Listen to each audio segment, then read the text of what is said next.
Assalamualaikum warahmatullahi wabarakatuh. Halo Bunda, gimana?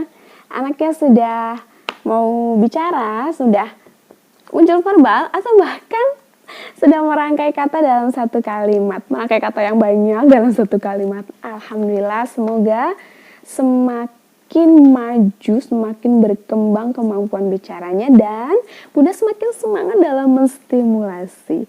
Oke Bunda, di video kali ini aku mau berbagi cara mendongeng untuk anak terlambat bicara. Sebetulnya untuk semua anak bisa, tapi kalau untuk anak terlambat bicara ini kita harus lebih ekspresif, lebih lebay, lebih antusias lagi.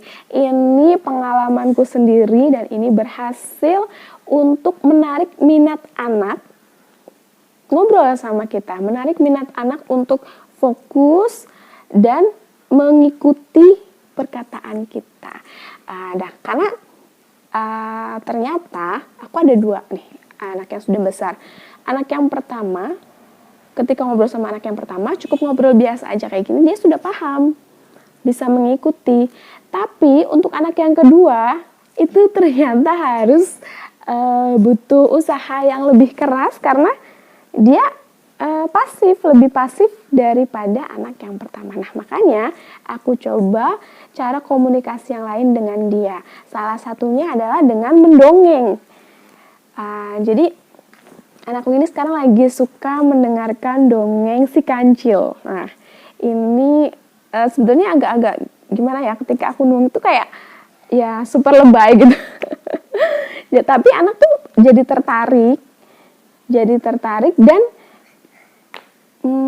anak bisa, kerennya ketika aku udah cerita beberapa kali dengan cerita yang sama, tiba-tiba anakku itu menceritakan ulang dengan sendirinya meskipun kebalik-kebalik ceritanya atau ngomongnya masih belum jelas. Tapi kan tandanya berarti dia mendengarkan dong, berarti dia memperhatikan dong ketika aku bercerita, meskipun di saat aku bercerita dia diam aja.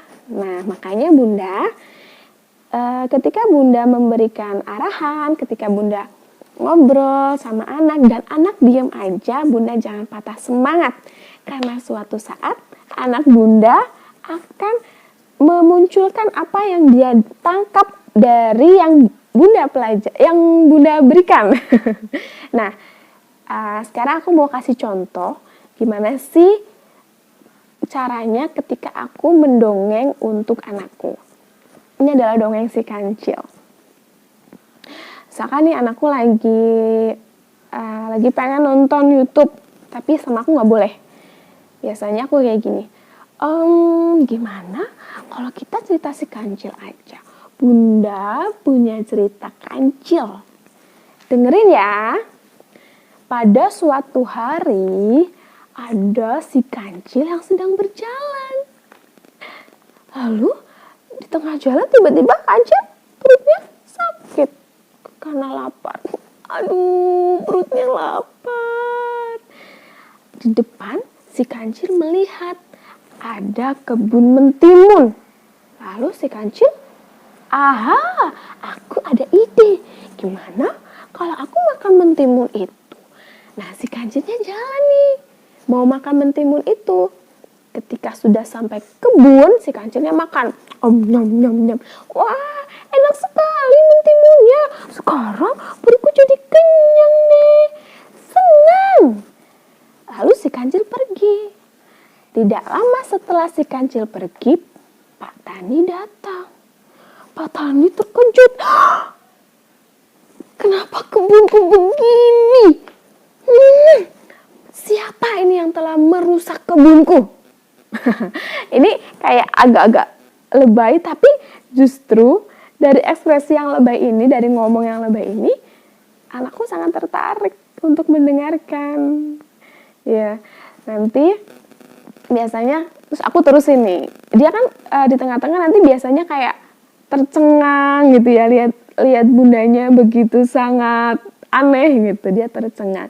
Tapi dia minta ceritanya untuk dilanjutkan, terus nanti aku lanjutkan sampai selesai. Kalau anak tertarik, biasanya anak minta diulangin lagi. Anakku biasanya minta diulangin sampai 2-3 kali. Dan kerennya, setelah beberapa kali diulang, anak itu tiba-tiba menceritakan ulang. Lagi mainan nih, terus aku datang, dia tiba-tiba cerita, "Bunda, ada si kancil." Ngomongnya sih nggak kayak gitu ya, ngomongnya belum jelas. Tapi dia bisa menceritakan ulang apa yang aku ceritakan waktu itu. Nah, ini kegiatan mendongeng ini bisa menumbuhkan minat anak untuk berbicara. Dari minat itu, dari keinginan, dari kesukaan, bisa membuat anak memunculkan verbal. Tadinya anak diem, nggak mau ngomong. Tapi karena anak tertarik, karena anak antusias, secara otomatis dia akan mengeluarkan kata-kata. Nah, ketika kata-katanya itu keluar dan artikulasi masih belum jelas, nanti kita perbaiki. Misalkan anak bilang, ada ancil datang. Kita bilang, oh ada kancil datang.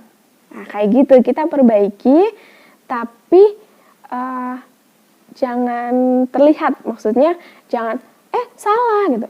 Jangan langsung bilang salah. Jangan bilang, ikuti bunda.